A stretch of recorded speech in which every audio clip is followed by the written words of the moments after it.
Kemarin kita mengalami musibah salah seorang warga kita yang meninggal dunia yang bernama Bapak siapa Pak RT kemarin? Sunarja ya, Sunarja bin Bapak Wiranta ya. Dalam usia 91 tahun kita merupakan bagian dari warga dan jamaah di sini, sama-sama mengucapkan bela sungkawa yang sedalam-dalamnya. Semoga beliau yang telah dipanggil oleh Allah Subhanahu wa taala diterima di sisinya. Kuburnya lapang, kuburnya luas, dan dijadikan oleh Allah menjadi raudhah min riyadil jannah. Ya. Kalau kita melihat sejarah riwayat hidup beliau, kabarnya beliau pernah menjadi merebot 5 tahun ya di daerah Narogong di sana ya. Setelah sakit kemudian beliau tidak bisa lagi melanjutkan tugasnya. Nah, semoga pengabdiannya di masjid tersebut menjadi wasilah, menjadi kendaraan beliau menghadap kepada Allah dengan predikat husnul khatimah. Amin ya rabbal alamin. Dan semoga keluarga yang ditinggalkan diberikan keikhlasan, kesabaran dan ketabahan atas musibah ini. Dan insyaallah kita sebagai jamaah, terutama jamaah laki, akan mengikuti kegiatan takziah selama 7 malam di rumah kediaman almarhum. Para jamaah sekalian yang kami hormati, kali ini kita akan melanjutkan tematik Al-Quran kita, Asmaul Husna yang ke-83, yaitu Ar-Rauf. Apa jamaah? Ar-Rauf. Gimana kabarnya, sehat semuanya? Alhamdulillah. Kita melihat ini masjid kita makin hari banyak kemajuan ya. Alhamdulillah ini ya.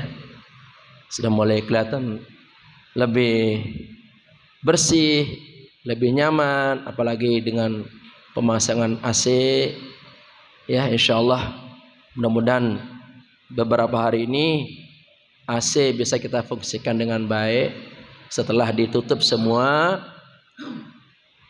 Dan kabarnya ya, kita juga sudah mendapatkan sumbangan ya sekitar 3 jutaan. Insyaallah itu kita gunakan untuk pemasangan token listrik ya. Mudah-mudahan ini berjalan lancar.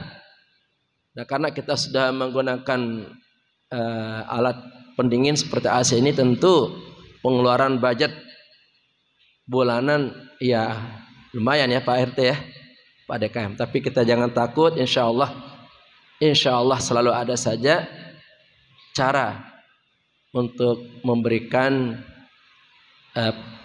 pelunasan, menyelesaikan kewajiban kita. Ini adalah tanggung jawab umat ya, bukan tanggung jawab kita, untuk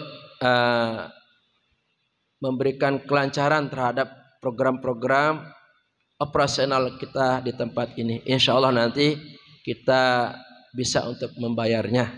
Amin ya rabbal alamin. Dan kita doakan ini yang menyumbang AC, kemudian yang memasang AC, kemudian yang menutup jendela, ada Pak Pur ya, ada Pak Heru, ada Pak DKM dan lain-lain. Kita doakan semoga semuanya menjadi amal terbaik di sisi Allah Subhanahu wa taala. Dan yang menyumbang AC semoga menjadi amal jariyah dan berkah untuk mereka. Dan kita nih sebagai jamaah semoga kita tambah semangat ya untuk belajar di sini, untuk ngaji ya, untuk salat jamaah, untuk silaturahim, karena dengan cara inilah kita akan mulia dan dimuliakan oleh Allah Subhanahu wa ta'ala. Ar-Rauf ini maknanya lebih luas daripada Ar-Rahim ya, lebih menyeluruh daripada Ar-Rahim. Ar-Rahim maknanya sama, Allah yang maha penyayang atau pengasih. Dengan kasih sayangnya diberikan kepada seluruh makhluknya. Ya, dari dunia sampai akhirat. Kalau Ar-Rahim, kasih sayang Allah kan khusus untuk orang beriman nanti di akhirat. Sedangkan Ar-Rahman, kasih sayang Allah itu untuk seluruh manusia di dunia, baik yang beriman atau non beriman. Nah, sedangkan Ar-Rauf itu gabungan dari kedua sifat itu. Ya. Allah itu memiliki sifat Ar-Rahman dan Ar-Rahim digabung, saking luasnya dan banyaknya tak terhingganya kasih sayang Allah, maka melahirkan sifat Ar-Rauf. Apa jemaah? Ar-Rauf.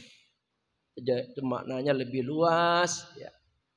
Lebih menyeluruh daripada sifat Ar-Rahman dan Ar-Rahim. Disebutkan dalam Al-Quran sebanyak 11 kali, yang 10 kali khusus terkait dengan sifat Allah, ya, yang Maha Rauf. Salah satunya dapat kita jumpai dalam surah At-Taubah ayat 128. Surat At-Taubah yang bermakna taubat, ya. Taubat cara kita. Adalah surat yang ke-9. Jumlah ayatnya 129. Jumlah ayatnya 129, termasuk klasifikasi surat Madaniyah. Membutuhkan 2 juz, juz 10 dan juz 11. Juz 11 dari ayat 1 sampai ayat 93. Kemudian juz 11 dari juz 11 dari ayat 94 sampai ayat 129. Surat At-Taubah ini nama lainnya juga Al-Bara'ah, artinya berlepas diri. Ya. Juga bisa nama lainnya adalah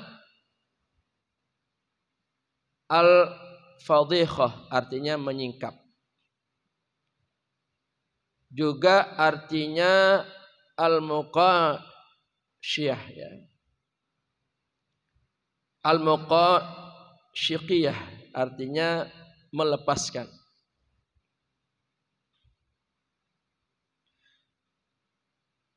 Juga artinya Al-Mukhziyah, ya. Artinya melepaskan, sama ya makna ini. Al-Bara'ah itu sama dengan arti Al-Mukhshizah, kemudian Al-Fadhiqah dan Al-Muqashqishah, ya maaf. Al-Muqashqishah itu maknanya sama, melepaskan. Bara'ah, kemudian Al-Muqashiziyah, Al-Fadhiqah dan Al-Muqashqishah itu maknanya sama, ya, melepaskan.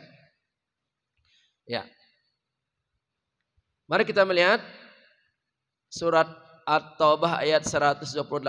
Ini sering kita mendengar ayat ini. A'udzu billahi minasy syaithanir rajim. Bismillahirrahmanirrahim. Laqad ja'akum rasulun min anfusikum azizun 'alaihi ma 'anittum harisun 'alaikum bil mu'minina raufur rahim. Nah ini ya, pada kata raufur rahim, amat penyantun, ya, amat penyayang, ya, rauf. Nah ini menjelaskan salah satu sifat Rasulullah, ya, bahwa sifat Rasulullah itu rauf, ya, sama dengan sifat Allah. Jadi sifat Allah diberikan kepadanya rauf, artinya maha penyantun. Rahim, sangat penyantun dan sangat penyayang. Ini bagian dari sifat Allah, yaitu Raufur Rahim. Nah, untuk melihat sejauh mana kedalaman dari makna Rauf ini, dapat kita melihat syair-syair yang sudah saya susun tadi malam. Salatullah salamullah ala taha rasulillah. Salatullah salamullah ala yasin habibillah. Ar-Rauf itu artinya Maha Pengasih Allah Ta'ala pada semua makhluk yang ada, terus menerus diberikannya salatullah salamullah ala taha rasulillah. Salatullah salamullah ala yasin habibillah. Inilah makna Ar-Rauf. Artinya Allah Maha Pengasih kepada semua makhluk yang ada. Kepada manusia, kepada hewan, tumbuh-tumbuhan, binatang. Seluruhnya mendapatkan belas kasihan dari Allah Subhanahu wa Ta'ala tanpa berhenti diberikan kepada kita dan mereka sebagai makhluknya. Di antara bentuk kasihnya setiap hari semua manusia dapat rezeki selama di dunia, aneka macam dan ragamnya. Salatullah salamullah ala taha rasulillah. Salatullah salamullah ala yasin habibillah. Ini diantara bentuk kasih sayang Allah diberikan kepada manusia. Apa itu? Rezeki. Ya. Rezeki dalam berbagai macam. Rezeki itu artinya karunia diberikan kepada kita. Ya. Dalam diri kita saja tidak terhitung rezeki yang diberikan. Ya, kita diberikan nafas, ini juga rezeki. Kita bisa melihat, ini rezeki. Kita bisa berpikir, ya, kita bisa berbicara, ini merupakan rezeki-rezeki yang Allah berikan kepada kita tanpa pernah berhenti. Ya, ada juga rezeki dalam bentuk harta benda, ya, harta benda yang kita nikmati, sebagaimana penjelasan syair berikut. Di antara bentuk kasihnya Allah berikan harta benda, sangat banyak kita terima selama hidup di alam dunia. Salatullah salamullah ala taha rasulillah. Salatullah salamullah ala yasin habibillah. Termasuk kasih sayang Allah diberikan kepada kita harta benda, ya, rezeki harta benda. Terus diberikan kepada kita. Ini kekuasaan Allah. Kalau dihitung harta benda yang ada dalam diri kita di rumah mungkin gak kehitung. Semuanya ada. Ya, kita punya fasilitas-fasilitas di rumah. Ya, mulai dari alat kebersihan, alat rumah tangga, ya, kemudian kendaraan. Itu semua adalah harta benda yang Allah berikan kepada kita. Terkadang harta ini, rezeki ini tanpa dicari pun datang saking baiknya Allah. Umpamanya orang sakit. Orang sakit kan gak kerja. Ya, tapi rezekinya ada. Ada orang menjenguk, dibawakan buah-buahan, makanan. Kemudian diberikan sumbangan. Ya. Itu bentuk kebaikan Allah. Bahkan ketika mati rezeki itu nggak putus. Ya.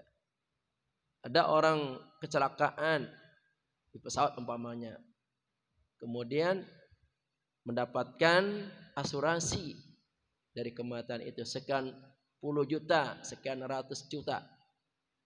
Jadi rezeki harta benda itu semata-mata bukan karena dicari. Ya. Lihat tuh orang di penjara. Orang di penjara kan nggak kerja, betul jemaah? Puluhan tahun di situ dia tinggal. Tapi rezekinya terus diberikan. Itu bentuk kasih sayang Allah kepada kita. Di sini ada Pak Castup nih, sudah sepuh ya. Pak Jenali nggak kerja, tapi rezekinya ada.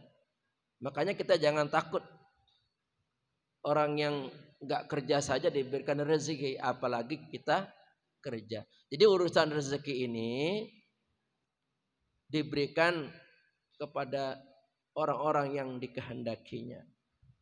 Baik dia tidak bekerja, lebih-lebih dia bekerja akan diberikan.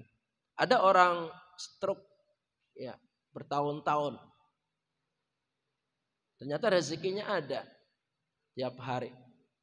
Apa mungkin melalui selang dimasukkan dan lain-lain. Nah, itulah bentuk raufnya Allah kepada kita. Dan kita pun merasakan ya. Sudah lama kita hidup di dunia puluhan tahun, kita sudah merasakan getir pahitnya kehidupan. Ada saat-saatnya kita terpuruk ya, susah untuk mendapatkan rezeki. Tapi kuasa Allah begitu hari hanya biasanya itu ada itu rezekinya. Betul jemaah? Nah, itu bentuk raufnya Allah kepada kita. Makanya jangan takut. Kalau kita yakin Allah itu maha kaya, Allah memberikan rezeki, memiliki kasih sayang, yakin la haula wala quwwata illa billahil aliyil azim. Ini contohnya nih kita di masjid ini. Lihat rezeki masjid ini. Setiap minggu kita mendapatkan sumbangan dari jamaah. Coba itu pikir-pikir ya. Tak demikian juga, bukan hanya demikian, juga yang lain-lain kita mendapatkan rezeki sumbangan AC yang tak terduga. Kemarin kita mendapatkan sumbangan kebersihan di sini dari Ibu Noval dengan peralatan modern ya. Dan lain-lain nanti kita akan mendapatkan rezeki-rezeki yang tak disangka-sangka. Kuncinya apa? Yakin kepada Allah Subhanahu wa ta'ala sang pemberi rezeki. Kalau secara teori ya nggak mungkin. Tapi itu adalah suatu keajaiban, suatu rahasia yang Allah berikan kepada hamba-hambanya yang benar-benar mendekatkan diri kepadanya. Kita diminta hanya satu, bersyukur kepada Allah atas rezeki ini. Jangan pernah merasa miskin karena Allah itu maha kaya. Gak boleh hidup kita minder. Ya, gak boleh ya. Kalau kita yakin Allah itu maha memberi, maha menolong, maha memberikan kasih sayang, pedelah kita. Yakinlah. Inna ma'al usri yusra. Bersama kesulitan itu ada kemudahan. Kita tenang ya. Tenang menghadapi hidup ini. Bahwa hidup ini tidak selamanya dalam kesulitan. Ada saat-saatnya kita akan mendapatkan rezeki-rezeki yang tidak terduga. Amin ya rabbal alamin. Di antara bentuk kasihnya, badan sehat nikmat terasa. Gunakanlah semua sesuai fungsinya untuk mencapai hidup bahagia. Salatullah, salamullah ala taha rasulillah.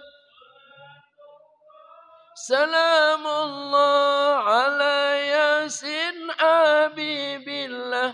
Selanjutnya bentuk kasih sayang Allah. Kita diberikan badan yang sehat. Sehat jamaah? Alhamdulillah. Nah karena kesehatan ini dari Allah, gunakan sesuai fungsinya. Apa fungsi kesehatan yang paling utama? Wa ma khalaqatul jinna wal insa illa liya'budun. Aku tidak menciptakan bangsa jin dan manusia kecuali untuk beribadah menyembah kepadaku, kata Allah. Jadi nikmat sehat yang diberikan ini fungsi utamanya adalah untuk ibadah. Bukan hanya untuk kerja nyari duit. Yang paling pokok adalah ibadah. Ya, ada ibadah wajib, ada ibadah sunnah. Pokoknya kalau urusan ibadah kita semangat. Ya, karena kita diberikan kesehatan, kekuatan oleh Allah Subhanahu wa taala. Dan bila fungsi-fungsi ini kita gunakan sebaik-baiknya, maka badan kita bahagia. Betul? Bahagia, senang kita di masjid ini, kita bersujud, kita mendengar pengajian, senang kita. Pokoknya umumnya kalau badan sehat ini digunakan untuk hal-hal yang baik, ya, untuk menunjang ibadah kita kepada Allah, kita akan bahagia. Ya. Makanya orang yang merasakan betapa bahagianya berbuat baik akan senantiasa senang berbuat baik.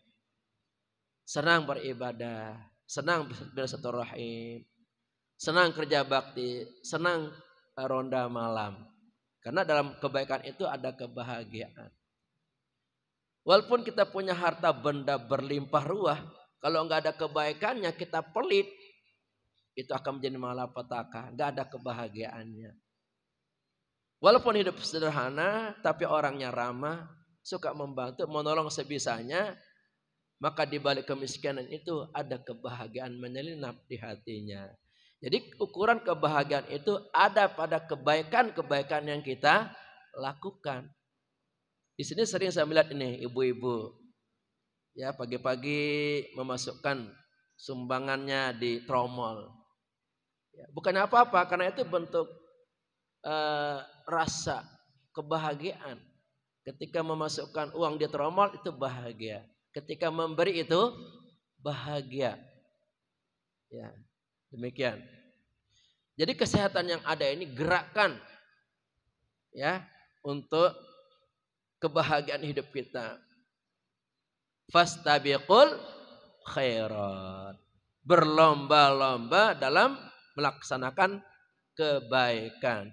Karena di balik kebaikan itu ada kebahagiaan yang Allah berikan kepada kita. Karena faktanya di dunia ini banyak orang menyia-nyiakan kesehatannya. Bukan untuk ibadah, malah untuk yang lalai. Ya, untuk sia-sia. Untuk hal-hal yang tidak positif. Bahkan untuk kejahatan. Ada orang menggunakan kesehatannya untuk mencuri, ya kan? Untuk merampok, untuk zalim. Diberikan mulut sehat bukan untuk berzikir, bukan untuk mengucapkan hal-hal yang baik.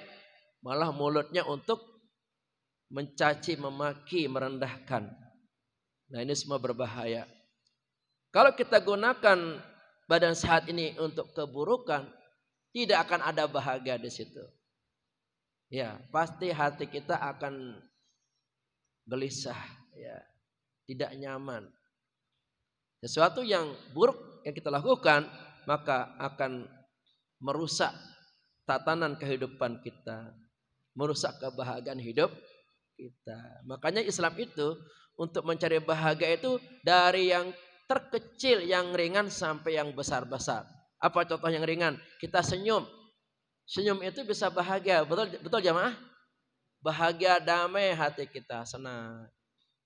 Bertemu dengan pasangan hidup kita, senyum. Suaminya baru pulang kerja, istri senyum. Ada nggak ada duit yang dibawa, istri harus senyum. Apalagi bawa duit, tambah lagi senyumnya. Ya jamaah ya. Iya. Suami pun bertemu istri walaupun capek lelah, usahakan senyum. Dari senyum yang kecil ini kita bahagia. Beda rasanya kalau kita ketemu muka kita cemberut, manyun, ya. Gimana rasanya? Tersiksa enggak? Kita tersiksa, orang juga tersiksa. Ini enggak biasanya begini ini Pak RT umpama ya. Sekarang mulutnya kusem, ya. Mulutnya umpamanya ya, manyun dan lain-lain. Beda rasanya. Jadi auranya itu akan dikeluarkan aura negatif. Kalau dalam diri kita menyimpan kebencian, ya, buruk sangka dan lain-lain, maka aura yang keluar adalah aura negatif. Itu bisa akan menyerang diri kita atau menyerang orang-orang di sekitar. Beda rasanya. Makanya kita kalau kunjungan ke ulama, orang-orang soleh, kita dekat dengan ulama itu, kita bahagia rasanya, damai rasanya. Betul jamaah? Tapi kalau kita kumpul sama maaf penjahat, memang orangnya suka jahat, belum ketemu aja udah rasanya udah panas. Ingat namanya aja sudah nggak suka nih hati. Jadi auranya itu gelap. Nah, kita ingin aura itu nur ya, cahaya, bercahaya diri kita karena iman dan amal soleh yang kita lakukan. Jadi gunakan ini badan sehat ini sesuai dengan fungsinya, yaitu untuk beribadah kepada Allah Subhanahu wa taala. Terakhir, di antara bentuk kasihnya dikaruniakan iman dan takwa, hati tenang aman sentosa, di akhirat masuk ke surga. Salatullah salamullah ala taha rasulillah. Salatullah salamullah ala yasin abibillah. Ini bentuk kasih sayang Allah yang paling tinggi, paling mahal, paling berharga bila dibandingkan dengan yang lain-lain tadi. Apa itu? Allah memberikan, mengaruniakan kepada kita rasa iman dan takwa. Ini yang paling tinggi bentuk kasih sayang Allah. Dan ini tidak semua orang diberikan. Kalau karunia Allah, kasih sayang Allah bentuknya harta benda, insya Allah semua diberikan. Kesehatan semua diberikan. Tapi untuk iman dan takwa ini tidak semua. Tidak semua. Hanya orang-orang yang mau berjuang secara istiqomah, bersusah payah, meluangkan waktu, yang akan mendapatkan iman dan takwa kepada Allah Subhanahu wa taala. Kalau orangnya malas ibadah, malas ke masjid, malas membaca Quran, enggak mungkin itu ada rasa iman dan takwa itu. Tidak mungkin. Karena semua yang bersifat spiritual itu adalah kabel kita untuk menyambungkan keimanan dan ketakwaan kita. Kalau orang enggak sholat, berarti kabel imannya putus. Nah, bagaimana dia akan mendapatkan nilai ketakwaan dalam hidupnya kalau imannya sudah putus? Karena sumber takwa itu dari iman. Ya, iman itu adalah suatu keyakinan, kepercayaan bahwa la ilaha illallah. Walaupun mulutnya mengatakan la ilaha illallah, belum tentu masuk ke dalam ruhnya, ke dalam jiwanya. Dan ini berat. Sebabnya ulama-ulama kita sampai membuat perkumpulan-perkumpulan namanya tarekat. Tarekat itu khusus zikir aja bisa berjam-jam. Membaca la ilaha illallah, la ilaha illallah. Ada yang pelan, ada yang di dalam hati. Ya, bahkan mereka berhari-hari di situ untuk menggembleng ini jiwanya agar tumbuh rasa iman. Ya, ini berat. Ya, iman ini betul-betul kita kejar iman ini. Kita perjuangkan iman ini sampai akhir kehidupan kita. Kita ingin hidup dengan iman, juga kita mati dengan iman. Nah, selalu kita berdoa itu. Setiap kita habis sholat subuh terutama. Ya Allah, wafatkanlah kami dalam keadaan iman. Ya. Karena apa jadinya kita wafatnya dalam keadaan kafir. Na'udzubillah. Dalam keadaan kita berlumuran dengan dosa. Ya kan? Apa artinya itu? Nah, kita ingin nanti di akhir kehidupan kita, sekarang kita beriman, besok kita beriman, lusa kita beriman, sampai akhir kematian kita beriman. Ya, baru-baru ini ada seorang ustazah, namanya Ustazah Taslimah ya, yang di tempat itu perguruan Asy-Syafi'iyah. Memang hari-hari beliau itu senang baca Quran. Nah, suka mimpin pada acara tahlil, pengajian ibu-ibu, dan rutin setiap Kamis itu. Ya, beruntung sekali. Jadi pas mau baca ayat kursi ya, dari surah Al-Baqarah ayat 1 sampai 5. Ya. Wa ulaika ala hudam mir rabbihim wa ulaika humul. Itu udah kelihatan udah agak lain itu. Udah sempat tersendat. Mungkin itu saat sekaratul maut. Dalam waktu yang cepat begitu sampai ke ayat berikutnya surat Al-Baqarah 163.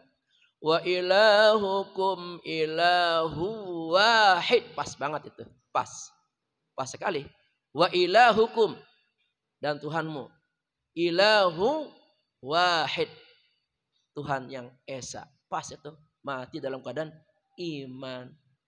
Dan banyak orang iri, jamaah-jamaah pada iri. Bisa enggak kita seperti itu? Coba. Kenapa beliau bisa? Karena memang sangat teguh menjaga iman Islamnya. Iya, terus dia mendekatkan diri kepada Allah, menjaga akhlaknya, terus membaca Quran. Saya juga kalau bisa berdoa ini, kalau bisa meninggal pas lagi imam. Wah, enak banget kali ya, pas lagi sujud, imamnya gak bangun-bangun, mana ini? Ya Pak RT siap gantiin di depan. Ya kalau imamnya gak bangun-bangun, harus ada yang maju tuh gantiin. Ya mudah-mudahan kita semuanya mati dalam keadaan iman dan husnul khatimah. Ini sumber ketenangan dan kebahagiaan ya, adalah dari iman dan takwa itu. Kalau kita punya harta itu kebahagiaannya semu. Ya, sementara. Tapi kalau bahagia karena iman, ketenangan karena iman, ini kebahagiaan, ketenangan yang sejati. Dan ini yang dirasakan oleh para mu'alaf. Saya sering mengamati nih orang-orang mu'alaf itu, baik dari dalam dan luar negeri itu. Ketika ditanya, apa yang Anda rasakan ketika masuk Islam? Selalu mengatakan apa? Saya tenang sekarang. Belum pernah saya merasakan ketenangan seperti ini, kata mereka itu. Begitu dia sholat, begitu dia wudhu, itu pancaran iman yang baru didapatkan itu. Silakan cek itu di YouTube itu. Para mu'alaf dalam dan luar negeri, dari kalangan selebriti kah? Ya, dari kalangan tokoh-tokohnya kah? Atau dari kalangan orang-orang biasa? Ditanya, apa yang Anda rasakan setelah masuk Islam? Apa jawabannya? Tenang, itu jawabannya. Kenapa? Karena dia merasakan iman yang sebenarnya baru masuk selama ini dicari. Kan orang yang mencari kebenaran kan selalu mencari nih. Mana ajaran yang menurutnya cocok, mana yang sesuai. Kan manusia itu mencari. Bahkan mungkin pelajari agama yang lain dulu. Begitu belajar Islam baru serak cocok rasanya. Karena agama Islam ini agama yang betul-betul menuntun umatnya, menuntun hambanya untuk menjadi manusia-manusia yang bahagia, yang tenang, damai hatinya. Jadi Islam mengajarkan ketenangan dan kedamaian itu bukan terletak pada harta benda, tapi dalam iman dan takwa kita. Makanya kita datang ke masjid ini untuk menjaga ketenangan yang kita sudah dapatkan. Menambah ketenangan, menambah kebahagiaan, makanya bersyukur. Kita alhamdulillah sampai saat ini masih diberikan iman dan Islam. Semoga terus kita dapatkan sampai akhir kematian kita. Karena iman ini sifatnya kadang turun naik ya. Yang bahaya itu turun terus. Ya, kapan iman itu naik? Kalau kita taat. Kapan iman itu turun? Kalau kita maksiat, durhaka kepada Allah. Semakin Bapak Ibu rajin ke masjid, imannya semakin penuh. Semakin rajin Bapak Ibu baca Quran, imannya semakin penuh. Semakin Bapak Ibu rajin berzikir, imannya semakin penuh. Gak ada cara lain untuk mendongkrak iman ini adalah dengan ketaatan dan kepatuhan, melaksanakan perintah Allah dan menjauhi larangannya. Dan ending terakhir kita mendapatkan kasih sayang Allah, nanti kita masuk surga. Nah itu terakhir itu. Ya jamaah ya, itu terakhir nanti yang kita harapkan. Makanya selalu kita berdoa ini. Semoga amal ibadah kita diterima oleh Allah. Dan kelak di akhirat kita masuk surga bi ghairi hisab. Apa bi ghairi hisab? Tanpa diperiksa-periksa. Itu bagi orang yang bertakwa.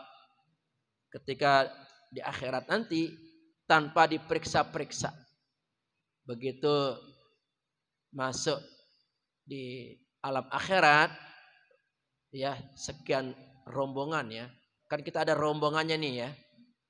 Rombongan At-Tawabin, silakan langsung masuk ke surga. Enggak perlu diperiksa-periksa. Karena semua kita sudah siap dengan bekal terbaik kita di dunia. Kita sudah siapkan dari sekarang nih bekal kita.